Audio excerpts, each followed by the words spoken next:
Hi, I'm Lenora Bresler, and welcome to today, April the 11th, 2017 edition of the Bible Delight in the Details, as we are preparing ourselves for Easter by looking at the Passover Seder, the meal which Christ used to institute communion or Eucharist.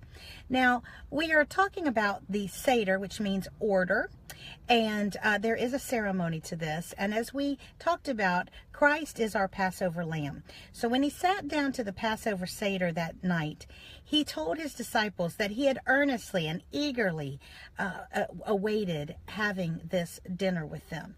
And that kind of gives us a hint that he understood the full magnitude of this. And also it talks about his mental state. He knew very well the symbolism. He knew that every single aspect of that Seder meal was a prophecy, if you will, a precursor and a symbol of what he was about to do for mankind. And apparently he was ready. You know, we're told that when he went that last time to Jerusalem, he set his face like flint, meaning that he had absolute intention to go and do what he was called to do, which was be the Savior of the world and die on the cross.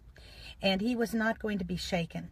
And now the time had come, and the final preparation, literally, for him was the Last Supper, where he was going to act out symbolically what he would act out literally the very next day on Good Friday, which was the Passover for the Jews. And the sacrifice of that holy lamb was going to occur.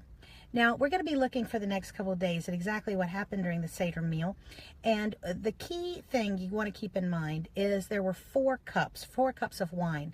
The wine had to be red because it symbolized blood, it symbolized judgment, it symbolized sacrifice. And there were four cups. Interestingly, Christ is going to use the third cup to institute communion. So it's very important what that third cup actually was. It was the cup of salvation. He would refuse, however, to take the next cup. He said, I will not drink more of this until I drink it anew with you in the kingdom.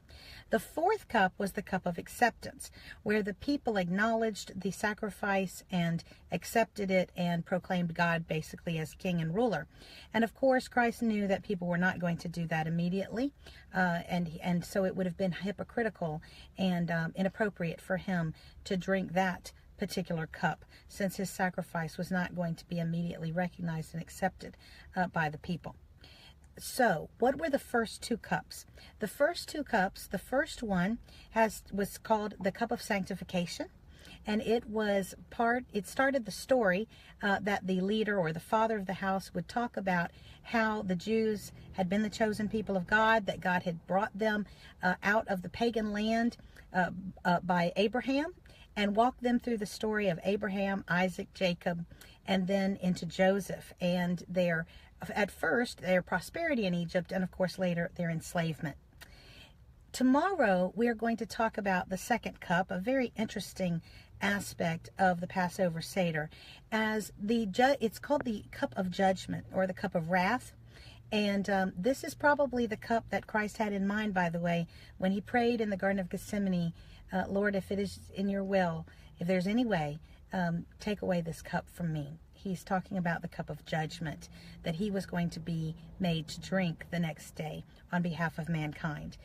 The symbolic precursor of that is the second cup, and we'll talk more about that and what it means on tomorrow's edition of the Bible Delight in the Details. Hope you're having a great Holy Week.